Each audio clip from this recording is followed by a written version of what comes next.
Hey friends, I'm so glad you could join us for tonight and the RAs and GAs lesson that we're about to have. This is our second digital lesson, and we're going to dig more into the Bible story this week, and we're going to still learn more about Pastor Mike and the things he's doing in Idaho, but the focus this week will be on Matthew 9, and we're going to learn about where our verse comes from. Our memory verse for the month is from Matthew 9:13, and we're going to get to see what was happening around that verse. What Jesus was doing, who he was interacting with. And we talked about last week how we're going to talk about the call of someone else. Just like Pastor Mike is called to reach people in Idaho, Jesus is going to call somebody to follow him.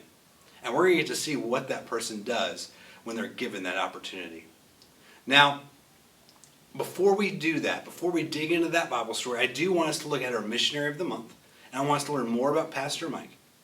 So one of the things that he's talked about is that in Idaho, where they started their cowboy church, there was no running water. They had no access to where they could just turn on a faucet and have water come out.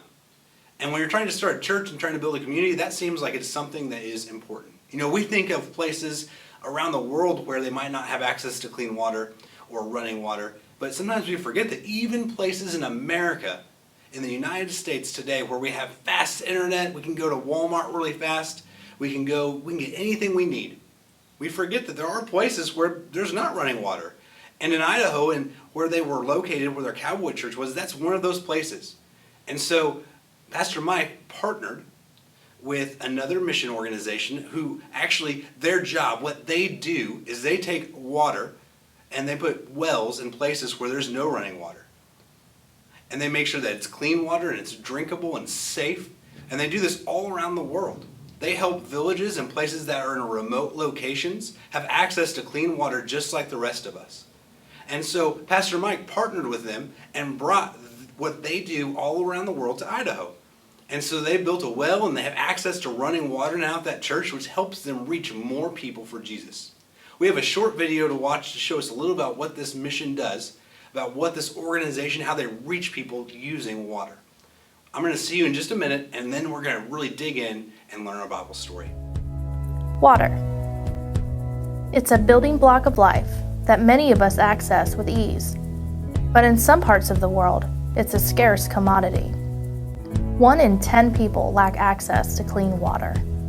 Nearly 1,000 children under age 5 die every day from water-related illnesses.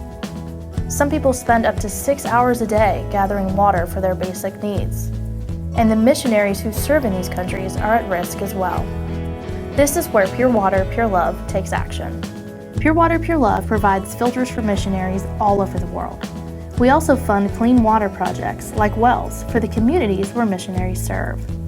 From Tijuana to Zimbabwe to China, Pure Water, Pure Love has provided thousands of filters and wells to missionaries and their communities. And we're nowhere near done. By 2025, half the world's population is expected to live in water-stressed areas. Our goal is to meet this need by equipping missionaries with clean water resources so that people they serve can hear about the living water. Help us bring relief to the thirsty while supporting those who take the gospel to all nations.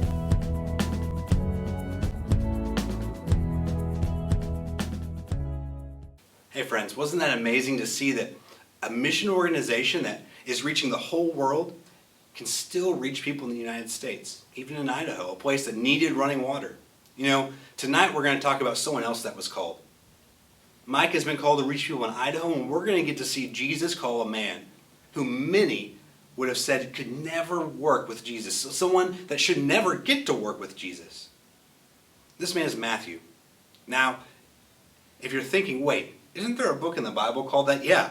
The first gospel is Matthew, and this Matthew wrote that gospel. This man that the world said should never really follow Jesus. This man that the priests of the time would say, man, that Jesus, you should not talk to him. He does not make right choices. Now, the reason the world would think this is Matthew was a tax collector. And what that meant is he would go around his town and collect the taxes for the Roman government. And the reputation that they had earned, tax collectors, was that they would take more than what the government was asking. The government wants $10, they're going to take $15 and take that extra $5 and keep it. So they're stealing from the people of their own town. Their neighbors, their friends, people that they've known their whole lives. They're taking something that doesn't belong to them. And so tax collectors were very wealthy. But everyone knew that wealth was fake. It was false because it was stolen. It wasn't something they had earned. It's something they had taken. So tax collectors were hated.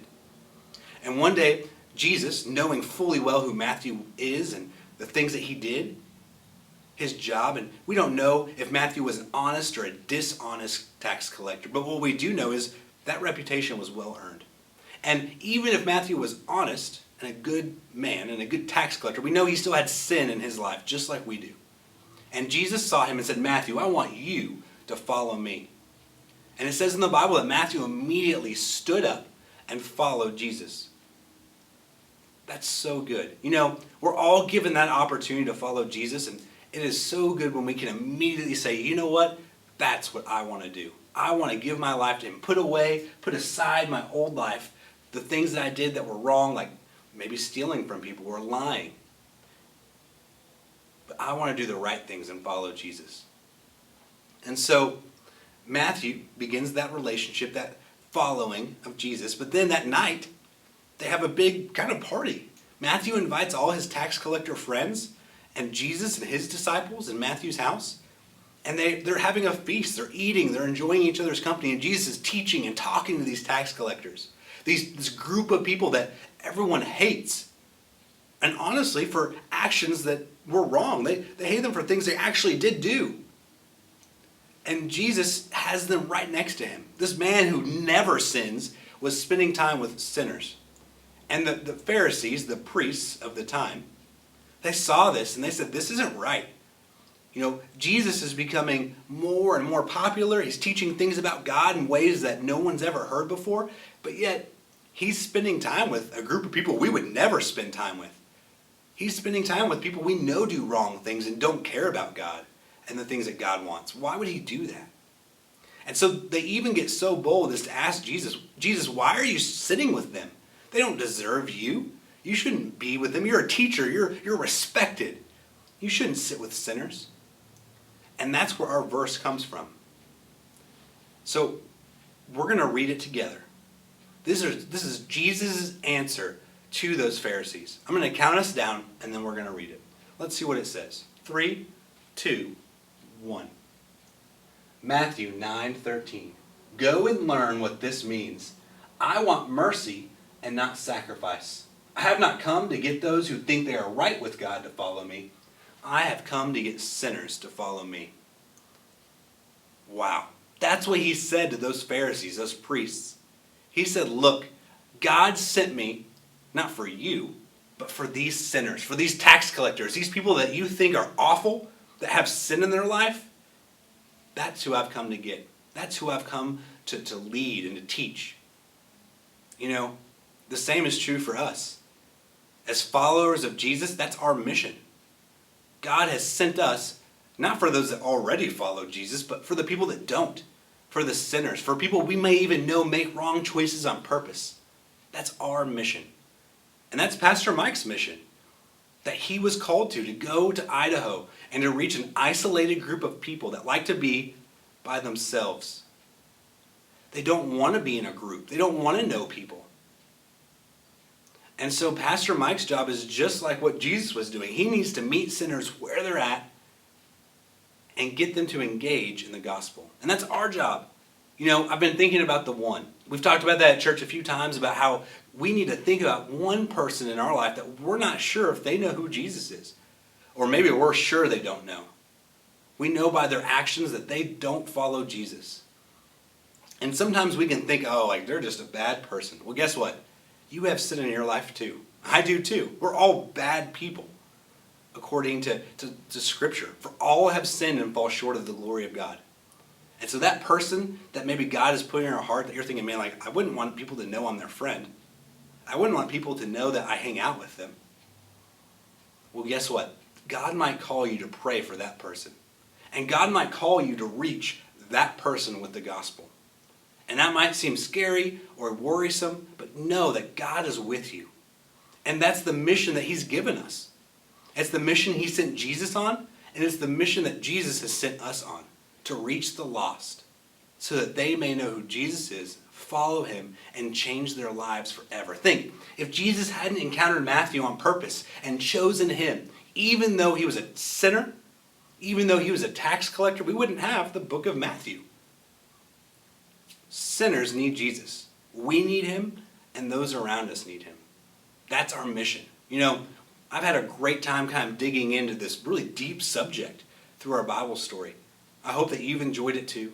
We're going to have some activity pages to go along with this segment, with this learning time, and you can use those to maybe learn more about what Matthew was called to and learn more about what this story means.